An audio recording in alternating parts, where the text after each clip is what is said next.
If you plan to get onto one of these, you might just get hooked. I've been a licensed motorcyclist for going on 28 years now. I don't know what got me involved in motorcycling, okay, what gave me the bug or anything like that. My buddy had a used motorcycle for sale, and the price was right, and I bought it, and everything progressed from there. I remember I did get my license on the summer solstice in 1982, all right, and I've been riding pretty much ever since. I ride all the time, except when it's like really cold or it's super raining or stuff like that, snowing. I've on my fourth motorcycle. Okay, and I hope to get a fifth one pretty soon. Phil Sauce is the program coordinator for the state of Maryland's motorcycle safety program. Sauce says motorcycles had long been a hobby when one day his avocation turned into a career. I've been involved in motorcycle safety. I started as a part-time instructor in 1985. The program began like in 1983. They did a little bit of pilot testing of courses in 84. And they conducted their first instructor preparation course in beginning of 86. And I was in it, and I became an instructor, I think it was April of 86. And in 1998, the program sent me to Chief Instructor School in Texas. Then in 2000, I took over as the program coordinator, basically traded my part-time job into a full-time career.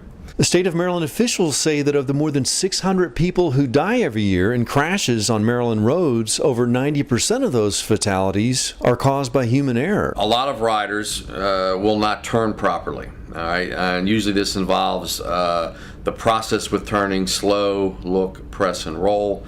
They do them out of sequence, or their timing is off, which makes the motorcycle unstable. Once we get them to work with that, do the process properly, get their timing together, then turns usually improve. Because one of the biggest reasons for motorcycle crashes, or single vehicle crashes, are problems turning.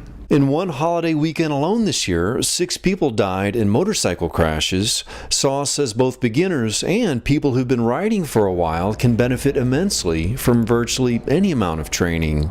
A training course can sometimes equate to about 6 to maybe 12 months of on-road experience.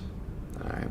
And that goes with the new rider. For an experienced rider, even if you come into a training course and you learn one thing, you spend just a few hours in training, and let's suppose you pick up, you improve your braking a little bit, or you improve your turning ability a little bit. That little thing can be just enough to one day save your life in a riding situation.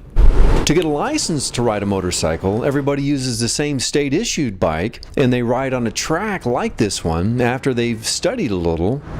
I think I was prepared for it. The test itself is a little bit tight in the turns, a little unconventional from the regular traffic, the roadways and traffic signs, some tight turns, cone weaves, but I practiced for it, so I think I did pretty good. For safety training, you use your own motorcycle, since that is the one you'll need to react quickly with when you don't have time to think, only to maneuver with skills you spent $100 and a few hours learning. Just think about, something that you do, or, you do, like if you play ball or if you're a carpenter or something like that, and you don't practice that physical skill, what happens? It gets rusty. You need to improve it. So if you're practicing good mental motorcycling, that means that maybe every once in a while you need to get yourself into a situation where you can practice the physical skills just in case you need them. How to brake, how to swerve, how to turn. You're going to remember what you did, you practice it, and you're going to do it, all right? And life will be good. I have my hog with all my